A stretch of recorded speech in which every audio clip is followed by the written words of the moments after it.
माना जाए, आप मानो तो ये मनुष्य का शरीर भी एक अवसर ही है।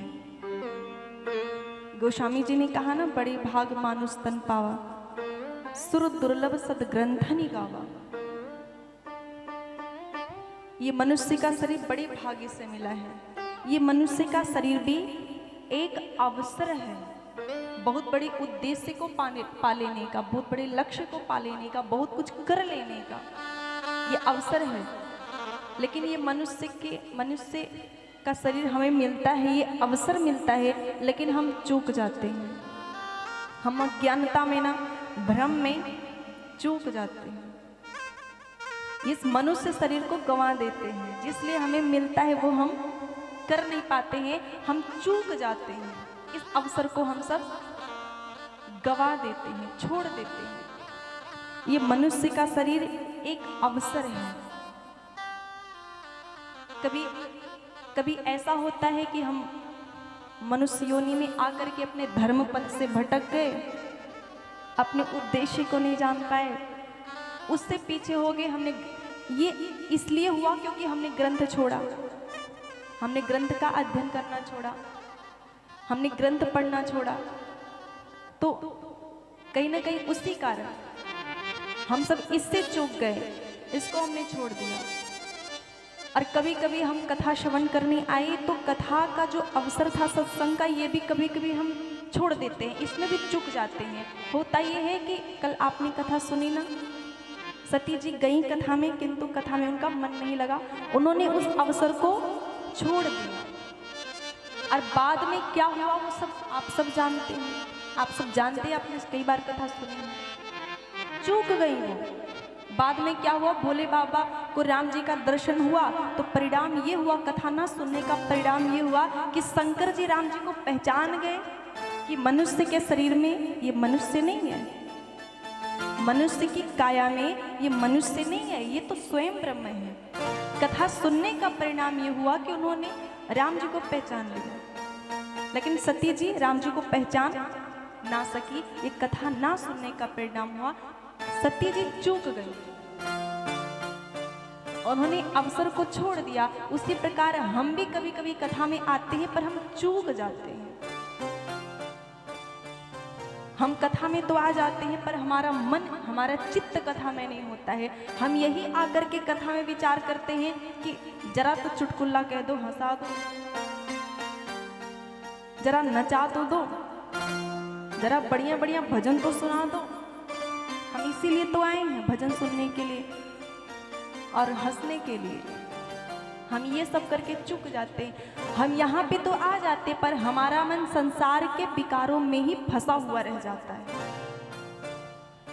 यहाँ आ तो गए पर हमारा मन उसी में उलझा रह गया, हम यहाँ पे रख ना सके अपने मन और तन को, चूक गए हम। क्यों? क्योंकि ये जो सांसारिक विषय है ना, सांसारिक प्रवृत्तियां हैं, सांसारिक विकार है, सांसारिक विषय हैं, इन्होंने हमारे मन पे ऐसा कब्जा किया है, ऐसा कब्जा किया है कि छोड़ते नहीं बिल्कुल। अब हम संसार में ही रह रहे हैं, कई पता नहीं कितने करोड़ों जन्म हमारे हो चुके हैं, हम संसार में ही रह रहे हैं, तो संसार की हमें आदत लग जाती है। तो क्या होता है कि यहाँ पे आते हैं तो भी सांसारिक चीजें ढूंढते हैं, यहाँ पे भी आके वही सोचते रहते हैं। और वो एक बार एक मछुआरा था, मछुआरा, आप जानते हो मछुआरा किसे कहते? मछुआरा जरा बोल के बता, जरा पता तो चले कि हाँ बोलते भी हैं आपसे। मछुआरा किसे कहते हैं? तो एक बार क्या हुआ, मछुआरा जो है चला गया बाजार में। जैसे आपका ये है ना, आपका शहर, ऐसे एक शहर में चला गया तो किसी ने उसके साथ मस्ती कर दी, परफ्यूम लाया बढ़िया सेंट और लाके उसके ऊपर छिड़क दी। अब जो ही वो सेंट का सुगंध पाया तो वो बेहोश हो गया। उस सेंट के सुगंध से वो बेहोश हो गया। उस मछुआरे को सेंट का सुगंध सहन नहीं हुआ, बेहोश हो गया। सबने इतना प्रयास किया, इतना प्रयत्न किया सबने बेहोशी हटा देने का, होश में लाने का, किंतु वो होश में ना आ सका। तब कोई आया और उसने मछली से भरी टोकरी लाके सुंघा दी, और जैसे मछली से भरी टोकरी उसने सूंघी तो होश आ गया, उठ के खड़ा हो गया। अब सोचो मछली में कितनी दुर्गंध, कितना ज़्यादा दुर्गंध है, और परफ्यूम सेंट सब पसंद करते हैं सेंट को, लेकिन उस मछुआरे को सुगंध नहीं सहा गया। उसे लगा कि मछली का दुर्गंध ही सबसे बड़ा सुगंध है। उसे इतनी मछली के दुर्गंध की आदत लग गई थी, इतनी आदत लग गई थी, उसे वो नहीं सहा गया। उसी प्रकार हमसे ये नहीं सहा जाता। हम पे सांसारिक विषयों ने इतना कब्जा किया है, इतना कब्जा किया है कि हम चाहते तो हैं कि यहाँ आगे हम सांसारिक विषयों को वहीं छोड़ दे गेट के बाहर, लेकिन हम नहीं छोड़ पाते। क्यों? क्योंकि उस मछुआरे की तरह सांसारिक विषयों ने, मोह ने, अज्ञान ने हम पे कब्जा कर लिया है। रोड पे, सड़क पे 2 लीकें बनी हुई हैं। जब गाड़ी जाती है तो गाड़ी के 2 पहिए होते हैं, दोनों पहियों से सड़क पे दाग पड़ जाता है, कई के लीक गड्ढे बन जाते हैं पहिया जाते जाते जाते। और जब लीक बन जाता है, दोनों साइड में गड्ढा बन जाता है, तो कितना भी अगर दूसरा गाड़ी वाला आए और वो सोचे कि हम इस लीक में से नहीं जाएंगे, हम तो किनारे से होके जाएंगे, तो कितना भी वो प्रयास करे, लेकिन उसका पहिया उस गड्ढे में ही जाएगा जो पड़ गया, जो लीक पड़ गई है ना, उस गाड़ी की पहिया उसी में जाएगी। लीक पड़ गया है, बार बार आते जाते। उसी प्रकार हम भी बार बार आते जाते रहे हैं संसार में, इस कारण हमारा मन उसी ओर चला जाता है और हम इसी कारण चूक जाते हैं। पर हमें चूकना नहीं है, इस बार तो हमें नहीं चूकना है। आप संकल्प करो कि अब की जो कथा हो रही इसमें तो हमें नहीं चूकना है।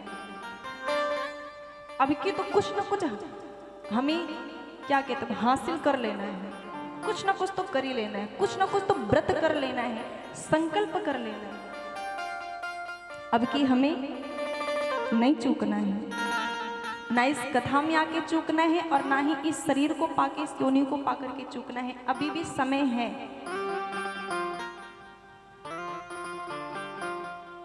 आप क्या कहते हैं?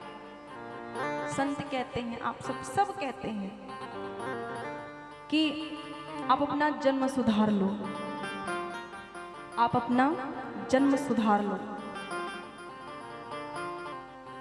ये जन्म सुधार लो तो आपका वो पुनर्जन्म जो होगा वो अच्छा होगा, बढ़िया होगा और सुख से बीतेगा। ये जन्म और पुनर्जन्म, पुनर्जन्म किसने देखा? किसी ने नहीं देखा है। किसने देखा है?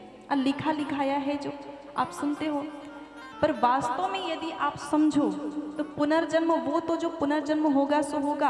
आपका पुनर्जन्म आपका सवेरा ही है। आप अभी रात्रि में सोओगे और सुबह उठोगे, वो आपका पुनर्जन्म ही है। तो आप आज के दिन को सुधारो, आपका कल का सवेरा अच्छा होगा। तो आपका आज का जो दिन है ये आपका अभी का जन्म है, और कल जो सवेरा होगा आपको पुनर्जन्म है। तो आप आज का दिन सुधारो और पुनर्जन्म अच्छा हो जाएगा।